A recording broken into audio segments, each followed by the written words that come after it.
Nduk, Lis. Dalem.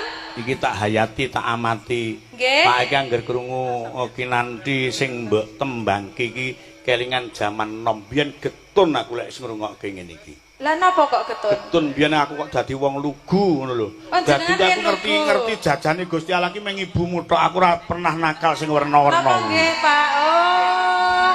Berarti jenengan nggih namung kalih ibu niki. Ya wis mek karo ibumu nyelthok kuwi dadi aku ora ngerti. Kalih liyane mboten ngerti. Blas bikang kono piye, tempe kono piye, apem kono piye aku ora mudeng blas. Saestu, Pak. Tenan. Mboten jajal napa pripun, Pak? Aduh. Mbak Lucy kok jenengan marahi ngono to, Mbak? Mbak Lucy niki pun gatel, Pak. Ben dimpet sik. Ngelek kono ngempet lah ngebrolne kene kan seneng lek dibrolne ngono. Asmara keketi nali. Jadi iki go menghibur beliau sebagai kepala desa sak kecamatan Sukorejo, mengingat sebagai kepala desa tanggung jawabnya wi abot sangat luar biasa dengan adanya program-program terbaru wis mumetne kepala desa. Iya. Jenengan kok ngertos, Pak? Jarene Mbah Dongkol iki aku omongan karo Mbah Didik. Tali tresna jampi kapang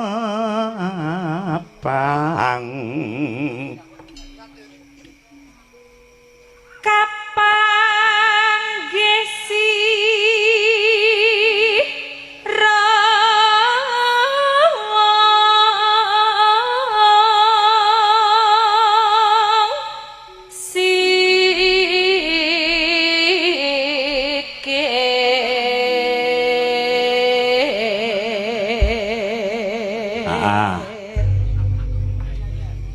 apa?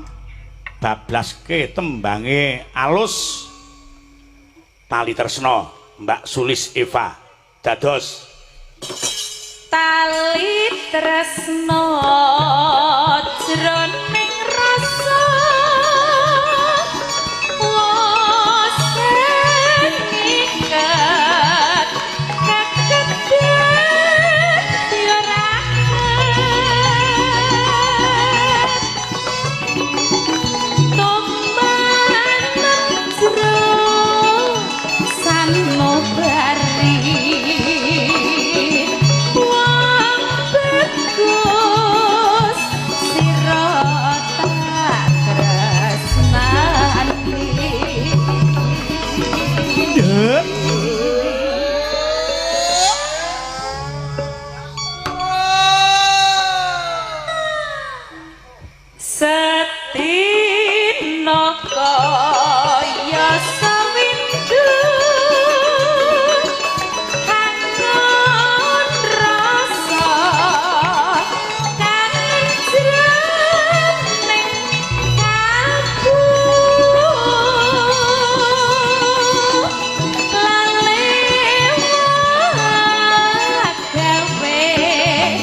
yo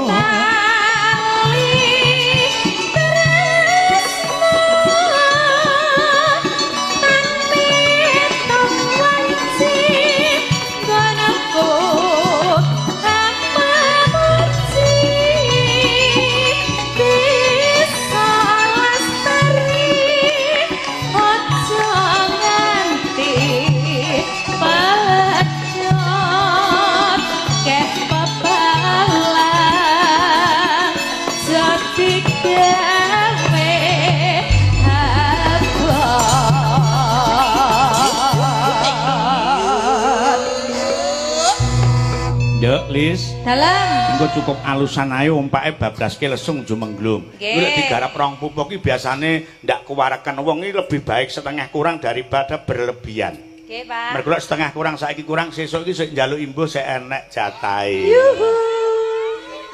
Nggih. kulino nek gampang kurangan Pak ini. Aku kan men kurang ayo, embuh.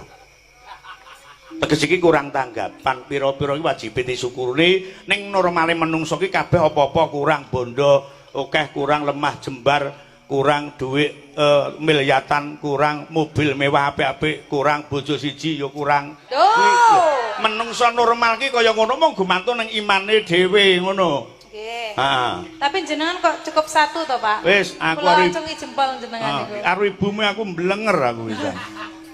Mboten melih, Pak. Ndak ritek. Lek ngono ki wi aja ning ngarepe ibumu. Jenengan kok senengane anu to, main belakang to, Pak. Lho, sesidemane. Mlaku ngetan daling Tresno tanan jot digawe goyang pajakulan tengah ya kayang apa? Lesung Jemengglung anak wedok Mita ya Mbak Imas Luki